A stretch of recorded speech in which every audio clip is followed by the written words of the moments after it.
Welcome everyone to VIE Book Club, a new podcast by the makers of VIE Magazine and VIE Speaks podcast. I'm your host, Jordan Staggs, the editor of VIE, and we're here today with Sarah Moriarty, who's the executive director of the Charleston Literary Festival. Welcome, Sarah. Thank you, Jordan. I'm so excited to be on the VIE Book podcast. How exciting is this? Yeah, thank you so much for being here. We're really excited to hear all about the festival this year, and it's something that VIE has been involved with for the past several years. So really just excited to catch up and see who you've got on the speaker panels and everything you have going on. So Yeah, fantastic. Well, first of all, yes, VIE has been involved in the Charleston Literary Festival we haven't been around for very long. This year is our 7th year. But VIE has been involved for the last couple of years, supporting us, championing us, and supporting the work that we do at the festival in Charleston. Last year, you were the sponsors of our opening party, I think the year before also, and it's always fantastic to see you and your team, at the parties, but also embracing big ideas and books. So that's great. If you'd like, I can tell you a little bit about the dates of this year's program and just like the nuts and bolts. yeah, that'd be great. Super. So Charleston Literary Festival, my dog has now entered the conversation. So just so you know. That's great. So let's see how her name is Agatha Christie. She's she's very on brand for the book podcast. Perfect. So Charleston Literary Festival, it's in its 7th year this year, and it takes place in downtown Charleston every November over 10 days. So it's a boutique, highly curated festival. This year, over 10 days, we have 34 events. Wow. Running in 3 locations from November 3rd, which is a Friday, all the way through to November 12th, which is a Sunday. And the 3 locations we have this year, the first one is the Circular Church on Meeting Street in Charleston, which is a very it's a beautiful, richly sort of evocative place. Then we have the Dock Street Theatre, which is the first purpose-built theatre in the United States. So Wow. It's full of all of the ghosts of the plays that have been staged there in the best way. And then our final location this year is the International African American Museum. Okay, cool. Which is a new museum that's just opened up in Charleston that's committed to untold stories of enslaved people that arrived into Gadsden's Wharf. And so we're working with the International African American Museum on 2 specific events on the final day of the festival, and that will be our big sort of finale day. So yeah, lots and lots going on, and we're super excited. A lot for you to organize. Yeah, definitely. Tell us a little more. I did not know that about Dock Street. So we've been there a couple times for the festival, but that's really cool, really awesome venue. And a little more about the new museum, because that's a new venue for you guys. So Yeah, definitely. So Dock Street Theatre first is really the home of the Charleston Literary Festival. So we were going to have more and more and more events there. It's really sort of the central location, and it is apparently haunted. So every time we go there and we do our meetings, they always take a moment to tell us a couple of ghost stories about the ghosts that apparently hang out either up in the seats or around the balconies or so yeah, there's lots of magic in that theater. And then and at Dock Street we're going to have it's an important location for us because it's a real Charleston location as well. And it's very central and people love to visit it. The International African American Museum as a location is stunning. So for anyone who's thinking of visiting Charleston, there's an incredible food culture here, incredible restaurants to visit, and really important history to visit. So you can visit the Makkai plantations or the different plantations that are here around Charleston. And you can also visit the International African American Museum that's dedicated to untold stories. So the stories that we haven't been hearing about the people that have built up Charleston and also the United States and the entire sort of and the entire story there of the transatlantic slave trade. What we're doing is we're working with the Guardian newspaper in the UK. The Guardian newspaper recently started, they actually launched a podcast, but based off an investigative journalistic project that they had to look into their newspapers historic ties to the transatlantic slave trade, because the paper comes from Manchester, and Manchester in the UK, and Manchester was known as the cotton capital, and they Okay. built up an incredible fortune in this city from cotton, so the cotton capital. But nobody was like, well, where did this cotton come from? And Right. it came from the transatlantic slave trade, and a lot of it can be traced back to the work done by enslaved people around around Charleston and also in Savannah.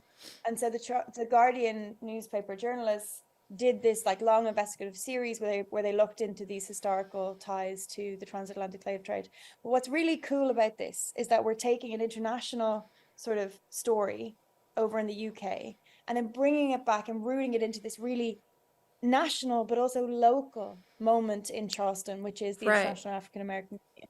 So you understand like the implications of that international international slave trade, and the implications at large. So that's really important to us. Right. And the Guardian are incredible partners who've done a lot of research and are currently on a mission to educate people about this. So yes, that's a really exciting partnership for us this year. We're going to have two panels. One will be about cotton capital, and it'll be led by Dr. Bernie Powers, who's on the board of the International African American Museum. And he will be in conversation with the journalists who produced Cotton Capital. And then Gary Young will come, who's a journalist, and he will talk about his book, Dispatches from the Diaspora, which talks about important moments in Black history. So, and then afterwards, we're going to have a little reception. I mean, I want to say, a little reception or celebratory party or moment inside the International American Museum. So we're working with the team there who've been just fantastic. And that will be the last day of the festival this year.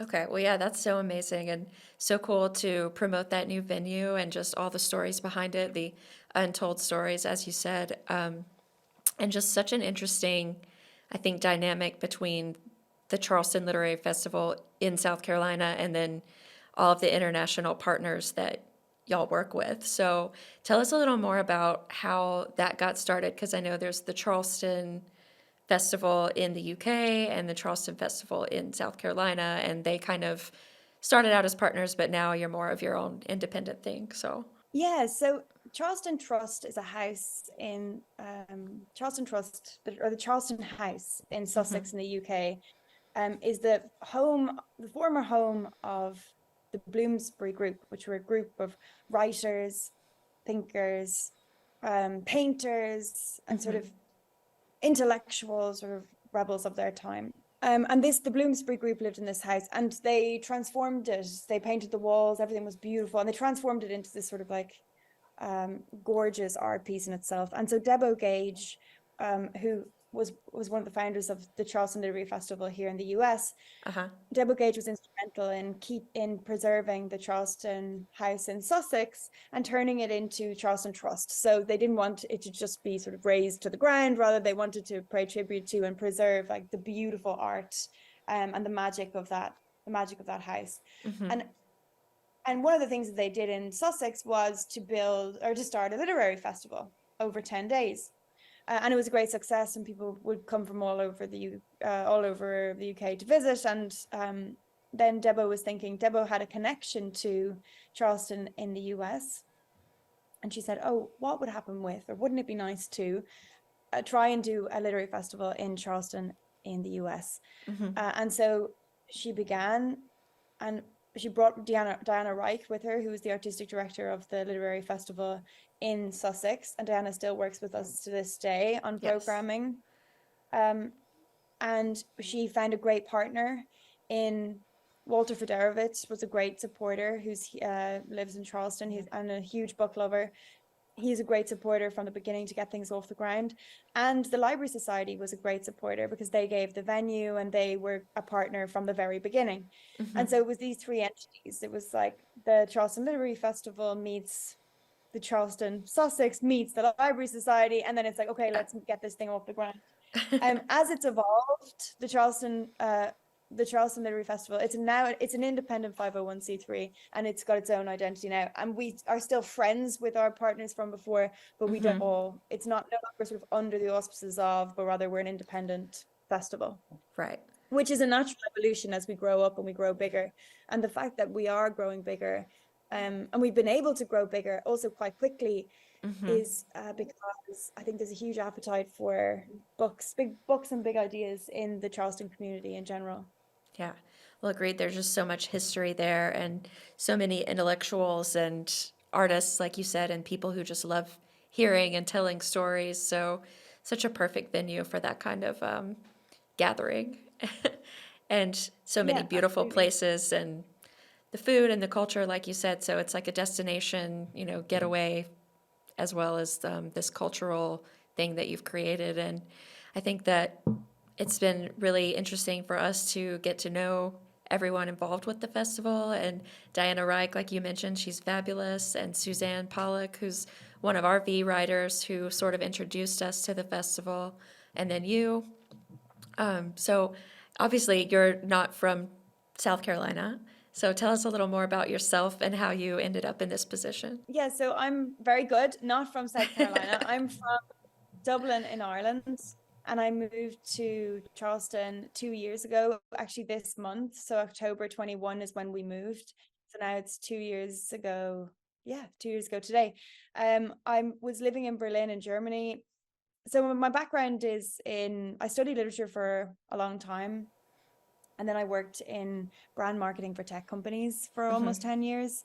So that's my background. Sort of, I have this an academic background in literature, and then I worked in brand marketing for years. And then my husband, we were living in Berlin at the time, and my husband got a job in Charleston, South Carolina, and said, "Okay, we're gonna move. Let's do this." I was 4 months pregnant at the time, and I had an 18-month-old and the dog that's currently misbehaving at the table.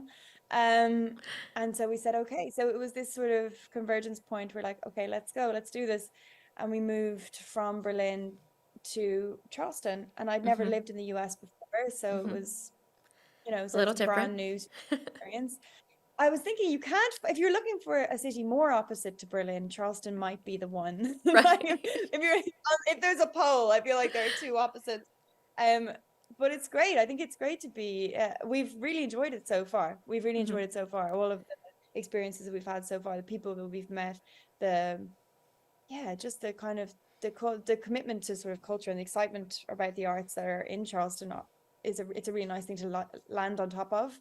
And it's been really great so far. There's also a great community of women in Charleston, like really Yes. great, powerful, creative, entrepreneurial women that are, and I hear this all the time when I talk to people, but it's one of the things that's a real draw to the city for me anyway, to be surrounded by just lots of powerful women with exciting projects going on, Yeah. creative projects. There's a real encouraging sort of community. So that's been great so far. But yeah, so I landed here, and then I initially was working I met the literary festival through Suzanne. So a friend of mine introduced me to Suzanne, and then another person reached out to me from the literary festival, or Diana Reich reached out to me from the literary festival and said, "Hi, like you're coming to town and you have a background in literature and you have to learn about what we're doing." And so I had kind of different entry points into the festival, and I helped out with the 2022 festival. With marketing and, well, I mean, initially I said marketing, and then the strategic plan, sort of developing the strategic plan for the next years, but then it turns into like, and taking the tickets and ordering the pizzas and because we were a small team, and Yeah. you know how it is. Oh, yeah. We know about that. Yeah. And then this week I became I threw my hat in the ring for the executive director position, and I got it, which is really really important to me. It feels kind of like a full circle for me in a way, because I've spent I have a lifelong love of books. I also studied literature in Ireland and also in Germany, and so this feels like a nice sort of full circle moment where I can take my sort of branding, business, marketing skills and apply them to something that I love, that creates real value in the Charleston community. Seems like this position was just kind of made for you, so it worked out. Hopefully. Yeah, So how has it been, like, absolutely. your first year as the director, challenges or your favorite part of setting everything up?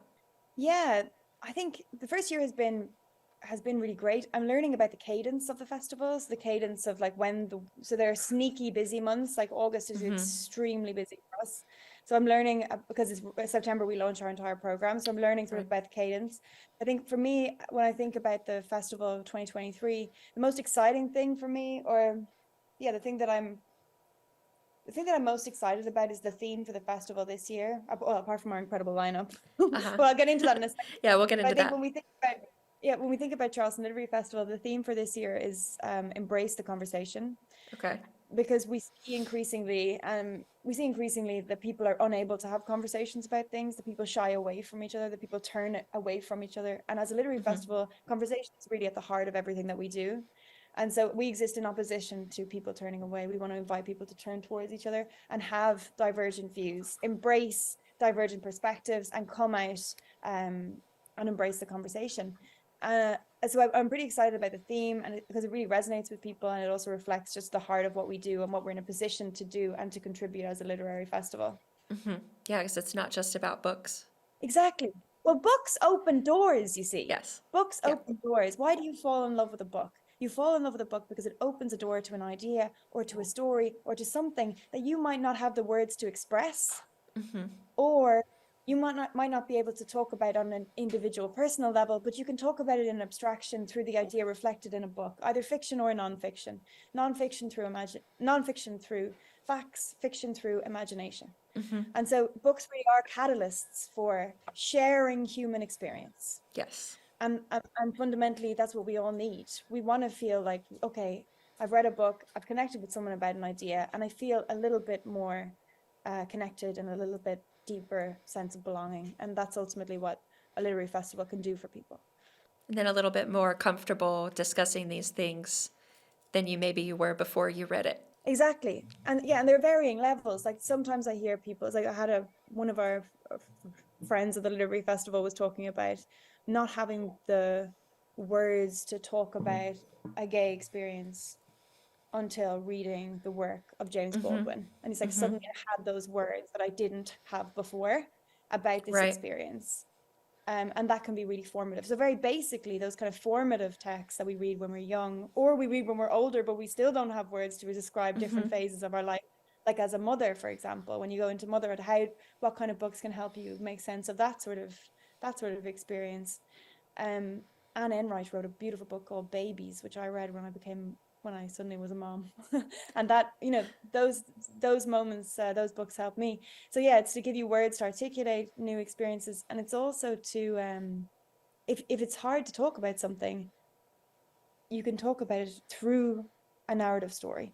It's like, well, what happens in the story? How is it reflected? How does it make us feel? How did it make the character feel? And this kind of thing helps us to just have conversations about real world issues that are really important. Right. And just how amazing, too, that you're opening up that conversation with the authors of these books. So for people who are attending the festival, maybe have read the book and really resonated with it, and they get to see, oh, this author's going to be here. Like I can go and ask them questions and meet them. So tell us a little more about the lineup that you have for this year. Yeah, absolutely. So we put an emphasis on national and internationally acclaimed authors and authors who are sort of literary excellence is what we say. So basically just top of the class in terms of using top of the class in terms of craft, basically. So this year we have Claire Keegan is coming, who's an Irish writer who wrote Small Things Like These. Cillian Murphy Oppenheimer is making Small Things Like These into a movie. So like that's the level Claire Keegan is at. Okay. And she's a beautiful, beautiful writer. She writes short novellas, I guess, about life in Ireland, like life in Ireland, about power, abuses of power, about relationships, and they're the most beautifully crafted stories. And they're also, they reflect basically on Irish society, but they also have very, very universal themes, right, of relationship, love, heartbreak, connection, disconnection, community. and then And you so have that's exciting. So Claire Keegan is coming, obviously, as an Irish person. I'm extremely excited. We also have some great, incredible American fiction writers coming. Richard Ford is coming. Laurie Moore is coming. Rebecca Makkai is coming. Okay. Rebecca Makkai, she just wrote a book about podcasts, kind of. Her book, Questions for You, it's a literary, she calls it a literary murder mystery set in a boarding school. Okay. And which it's so fun. It's a really fun read. And we also have some great nonfiction writers. We've got Adam Gopnik, who's a New Yorker writer. He's coming to talk about his book, The Real Work. We've got A.O. Scott, who's editor at large for the book column in the New York Times. He was formerly the film critic at the New York Times for years. He's going to come and talk about a reading crisis, so book bans to chatbots. Yeah. Yeah, and we've got a lot of fiction. We've got a lot of nonfiction as well this year. Lucy Worth is coming to talk about her book on Agatha Christie. Lucy, Not the dog. Yeah, not the dog, although maybe we'll bring Agatha for the day. Yeah. And Margaret Atwood, we're going to have a virtual event this year with wow. Margaret Atwood to talk about her new collection of short stories, Old Babes in the Wood, which is dedicated to her late partner, and it talks about sort of reflections on marriage and mortality, and there's a little bit of magic in there, which is really wonderful. So yeah, and I think one I'll just, or maybe two more I'll add. Sophia Sinclair, her book's just released this week, and she's seen incredible coverage. So she was on the Today Show for the launch. She got profiled in the New York Times. The book has been excerpted in the New Yorker. It's a really exciting book, and there's so much buzz about it. And it's called How to Say Babylon. How to Say Babylon, and it's a memoir of growing up in a Rastafarian household in Jamaica. And she writes. She's a poet, and she writes about her Rastafarian upbringing and how she emerged from it and sort of found her voice as a woman and a poet. Yeah. So I mean, on and on and on, but we've got some really exciting things happening this year. We'll share the list with everyone for sure. You can find the list at charlestonliteraryfestival.com. Right. It's such a variety. So how do you curate the different genres that you have? Because you have journalists and you have poets and you have fiction writers and nonfiction writers. Do you sort of lay it out beforehand, like, okay, we need 5 of these and 5 of these, or is it just more of an organic process? Yeah, that's a really good question, because it's something that we're thinking about as well in-house. It generally right now takes shape in a very organic way. And we like to keep the balance. This year we have a lot of poetry, or a little bit more poetry than we usually do, which is really exciting. So we have kind of poetry. We've poetry like Catherine Rundle is coming to talk about John Donne, because she wrote a book on John Donne, and we'll have Eduardo Ballerini, who's the world's best audiobook narrators. You might have seen him last year, but he's going to come and read the poetry of John Donne. But so in terms of how we pick the program itself, we talk about literary excellence. So we like people sort of at the top of their game, but literary excellence also speaks to sort of a certain kind of developed craft, a certain kind of acclaim. So we often have Pulitzer Prize winners or Booker Prize winners. But it also speaks to somebody who's writing exciting work that feels really relevant. And I think that idea of relevance for our community or relevance for our audience is really important. So we have this kind of lens that we lay over things, that speaks to this idea of literary excellence. Is this person writing something that feels very relevant and very exciting for our audience? And then we'll bring them in. And we like to keep a balance of genre, but also a balance, by genre I just mean a balance of like fiction, nonfiction, poetry, but also a balance of different kinds of speakers. So we have a commitment to diversity, to bring in and programming different kinds of speakers with different perspectives and different backgrounds, so that we can also attract lots of different kinds of people in our audience.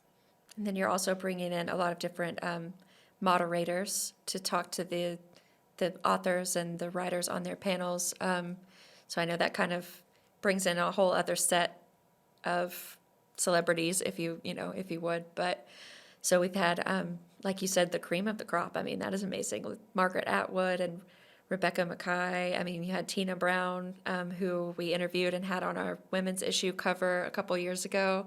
So that was just incredible getting to meet her there and then make that connection and then go and photograph her in her New York apartment. So that was so cool for V, just So getting to meet cool. all of these people. And how do Yeah.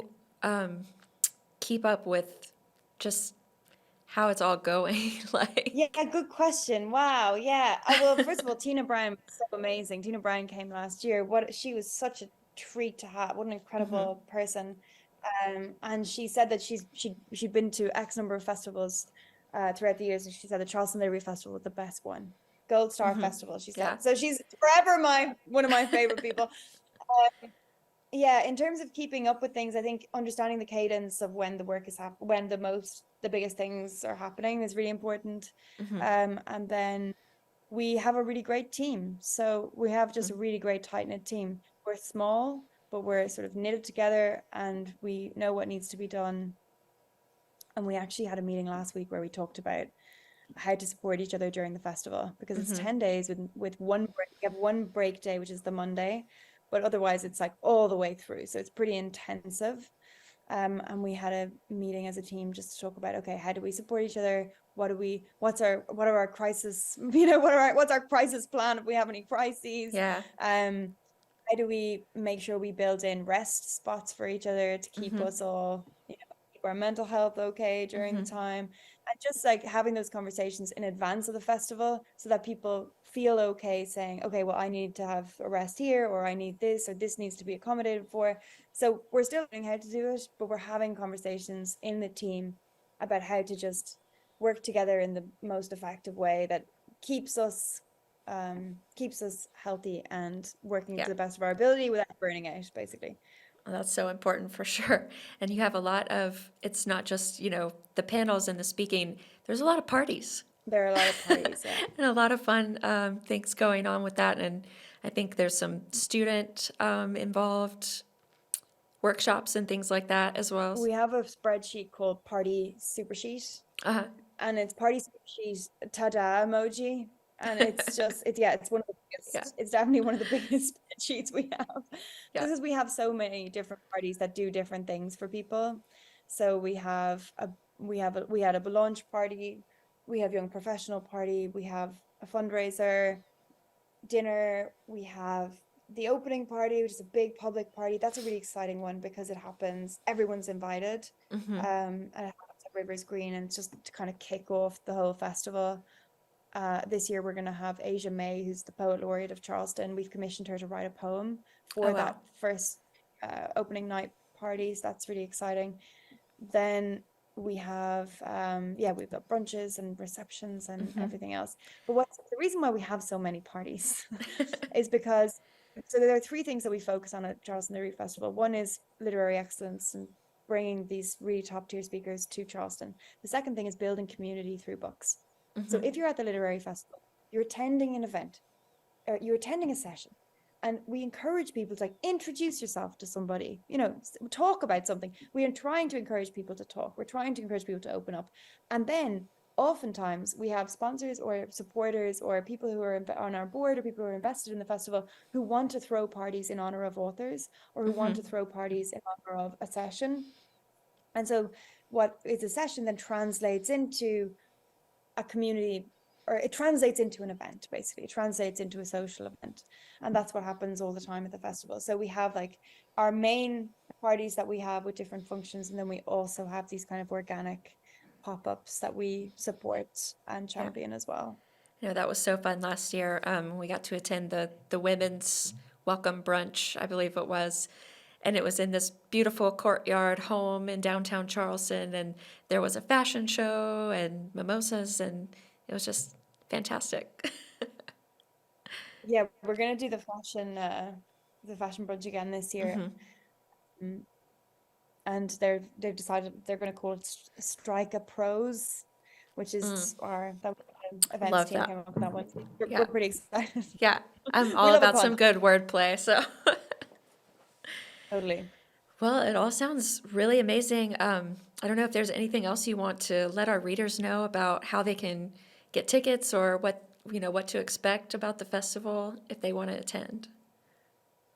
Yeah, sure. So I guess there are those, I mean, embrace the conversation is the biggest sort of thing to take away about Charleston Literary Festival this year. And then the fact that we really put a focus on literary excellence. We want to build community through books and ideas. And we're also fostering the next generation of readers and writers in South Carolina. And we do that through access initiatives for students at the College of Charleston, but also high school students. And this year we're launching our Student Writers Prize, which is for public high school students. So anybody enrolled in a Charleston County public high school can sign up for the awards.